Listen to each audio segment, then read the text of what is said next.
Have you ever wondered why, despite all the wealth, success, and comfort, true happiness seems to evade so many of us? Why is it that the more we chase joy, the more elusive it becomes?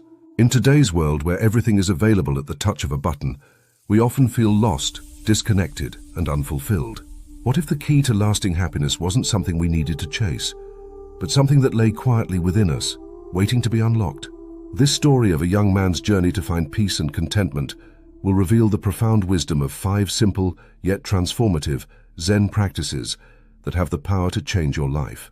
Stay with me until the end, because these teachings are not just old words, but life-changing practices that you can start applying today. The story of Arun. Once, in a small village nestled among rolling hills, there lived a young man named Arun. Though his life seemed perfect to those around him, he had a good job, a loving family, and loyal friends, there was something deeply unsettling inside of him.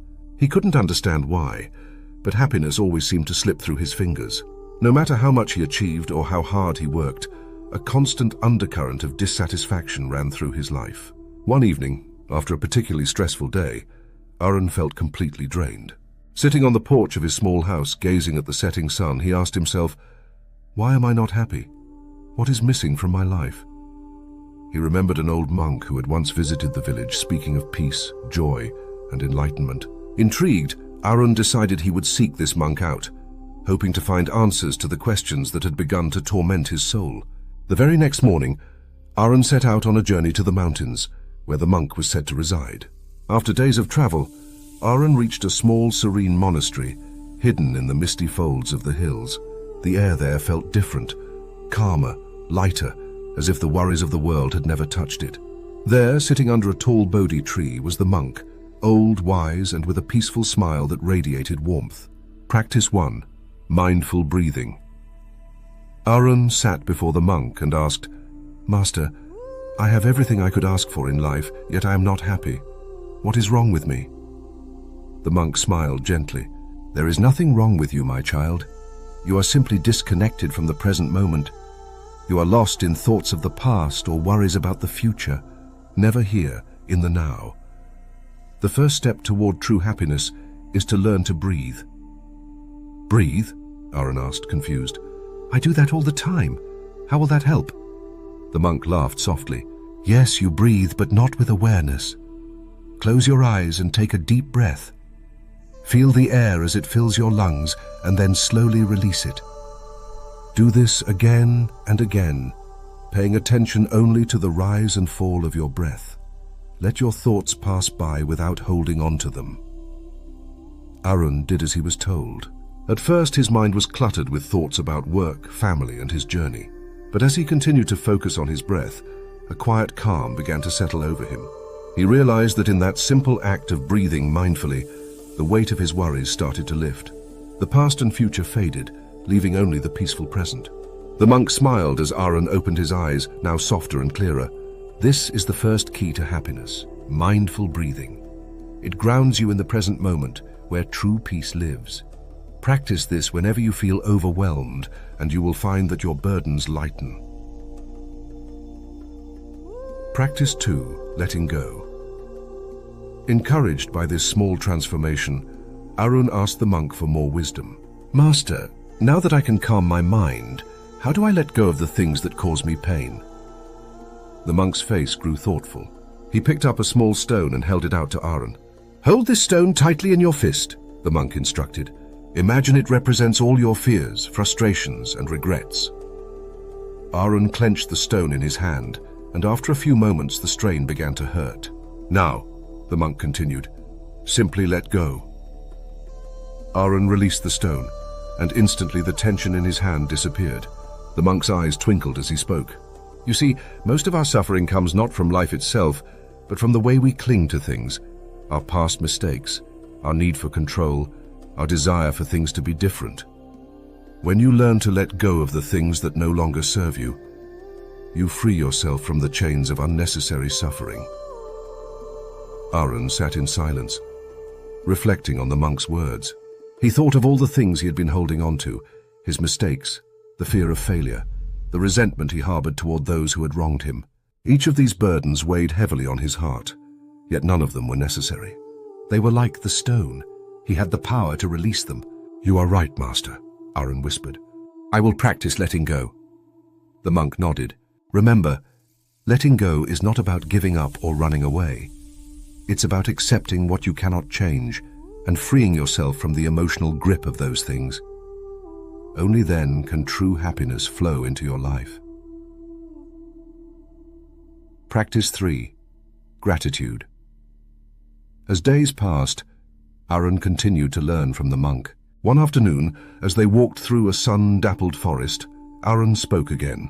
"Master, I feel more at peace now, but sometimes I still find myself wanting more success, more love, more everything.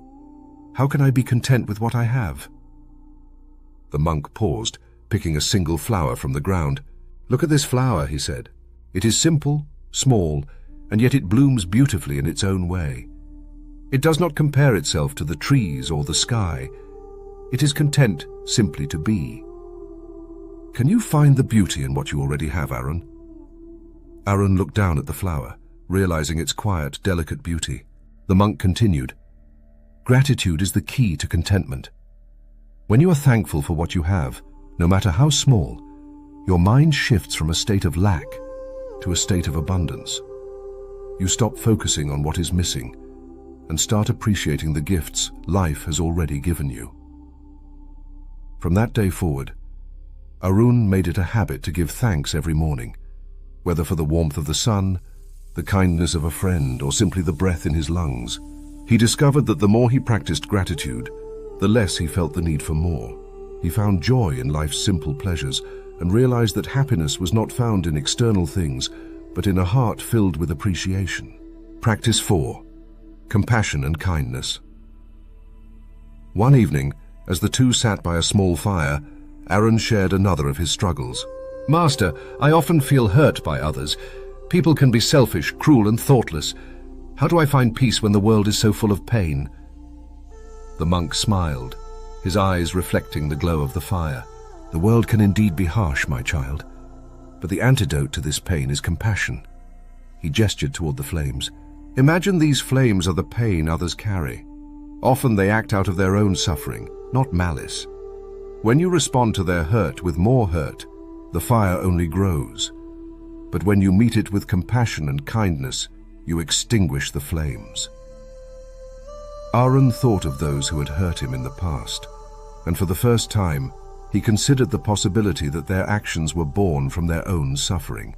He began to understand that by responding with compassion, not only could he heal others, but he could also free himself from the cycle of pain. From then on, Arun made a conscious effort to meet the world with kindness. He forgave more easily, judged less harshly, and offered a helping hand whenever he could. And in doing so, he found that his own heart grew lighter, filled with the warmth of compassion. Practice 5. Embracing impermanence. One day, as Arun sat beneath the Bodhi tree, he noticed the leaves falling gently to the ground. He turned to the monk and asked, "Master, why does life seem to change so quickly? One moment I am happy, the next I am sad. How do I hold on to happiness?" The monk looked at the falling leaves and said softly, "Life is like the seasons, Arun. It is constantly changing. Trying to hold on to happiness is like trying to hold on to the summer breeze. It will always slip through your fingers. Instead, embrace the impermanence of life." He continued, "Everything in this world is fleeting. Our joys, our sorrows, our very lives. But when you accept this truth, you stop fighting against the natural flow of life. You learn to appreciate each moment, knowing it is temporary, and that is what makes it precious." Arun reflected deeply on these words. He had spent so much of his life trying to hold on to happiness, fearing the inevitable changes that life brought. But now he realized that it was the very impermanence of life that gave it beauty. Each moment, whether joyful or sorrowful, was part of the tapestry of existence, and by embracing change, he could find peace in any circumstance. Arun spent many months learning from the wise monk, and by practicing these 5 Zen principles, mindful breathing, letting go, gratitude, compassion, and embracing impermanence, he found the happiness he had been seeking. It was not something he had to chase or hold on to. It was already within him, waiting to be uncovered. If this story resonates with you, remember that these teachings are not just for Arun. They are for all of us. Practice mindful breathing to center yourself in the present. Let go of the things that weigh you down. Cultivate gratitude for the blessings in your life.